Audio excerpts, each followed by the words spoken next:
Karena itu pada jumpa kali ini saya ingin menyampaikan sebuah hadis tentang apa yang harus kita pertanggungjawabkan di hadapan Qadi Rabbul Jalil nanti.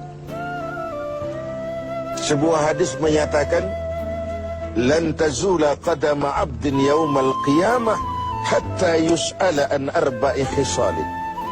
Besok di hari kiamat tidak akan bergeser telapak kaki seorang hamba sebelum ia dimintakan tanggung jawab terlebih dahulu tentang 4 persoalan.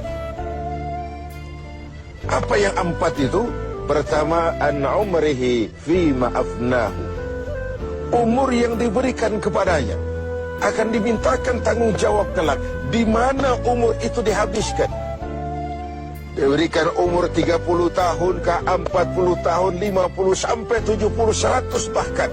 Sejak kita akil balik sampai ajal datang merenggut nyawa, di mana umur itu dihabiskan. Kita sering main-main, padahal waktu berjalan terus. Kita sering lalai dan lupa, padahal malaikat maut tidak pernah lalai dan lupa. Seorang Nabi Yakub alaihissalam, seketika akan ajal, beliau menanyakan, kalau saya ajal kenapa tidak diberitahu lebih dahulu? Kata malaikat maut, sudah diberitahu. Loh, bagaimana caranya diberitahu? Perubahan yang terjadi pada fisik kita adalah pemberitahuan. Uban yang bertabur, mata yang mulai lamur, pendengaran yang mulai kabur, itu semua pemberitahuan agar kita mawas diri. Umur akan dimintakan pertanggungan jawab di mana umur itu dihabiskan. William Shakespeare memang pernah bilang, waktu hidup itu singkat. Tahu-tahu baru saja zuhur, tahu-tahu sudah asar. Baru saja asar, tahu-tahu sudah maghrib.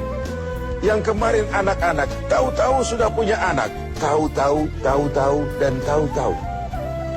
The time of life is short, kata Shakespeare. Waktu hidup itu singkat betul. Namun waktu yang singkat akan terasa ada manfaatnya kalau kita bisa memanfaatkannya dengan yang sebaik-baiknya. Apalah umur panjang kalau cuma untuk menimbun dosa dan kesalahan. Lebih baik umur yang panjang tapi untuk mengkoleksi berbagai kebajikan. Inilah makna ucapan Nabi, khairukum man tala umruhu wa hasuna amaluh.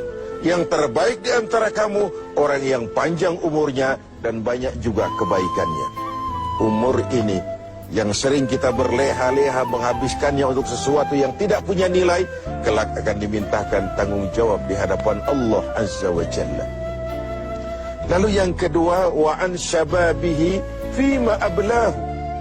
Masa muda, pernah diberikan umur muda, di mana dihabiskan umur muda itu? Hura-hura atau untuk sesuatu yang bermanfaat? Dahulu ada seorang selebritis lah kalau zaman kita sekarang. Namanya Ibrahim bin Adham. Namanya Malik bin Dinar. Namanya saja sudah Malik bin Dinar, Raja bin Uam. Hidupnya jet set. Satu malam dia mengadakan pesta di rumah mewahnya. Datang seorang pengemis, bertanya kepada penjaga pintu, siapa yang punya rumah ini? Bos saya. Iya, Malik bin Dinar. Oh, orang kaya? Orang kaya. Selebriti? Selebriti. Dia hamba apa orang merdeka? Dia orang merdeka. Kalau hamba bagaimana bisa pesta sehebat ini? Orang tua itu senyum lalu bilang, sampaikan kepada bosmu Malik bin Dinar, dia memang orang merdeka. Kalau dia hamba, bukan seperti ini pekerjaannya. Dia orang merdeka. Dilarang tidak terlarang, dicegah pun tidak tercegah. Merdeka dia memperturutkan hawa nafsunya. Kalau dia hamba Allah, bukan begini pekerjaannya. Menghabis-habiskan waktu untuk pesta hura-hura, sesuatu yang tidak ada gunanya. Ini disampaikan kepada Malik bin Dinar, dia tercenung mendengar orang tua yang misterius itu. Malamnya dia bermimpi kiamat datang. Dia akan masukkan ke dalam neraka. Karena itulah lalu dia bertobat dan kemudian menjadi ahli sufi yang terkenal, Malik bin Dinar. Masa muda akan dimintakan tanggung jawab. Yang ketiga, wa an ilmihi maza amila bi. Ilmu yang dimilikinya, kemana ilmu itu diamalkan? Untuk mencerdaskan orang atau untuk membodohi orang yang memang sudah bodoh? Untuk membimbing umat atau menyesatkan orang lain? Agar hamba menjadi hamba Allah atau agar orang menghambakan dia? Ilmu akan dimintakan pertanggungan jawab.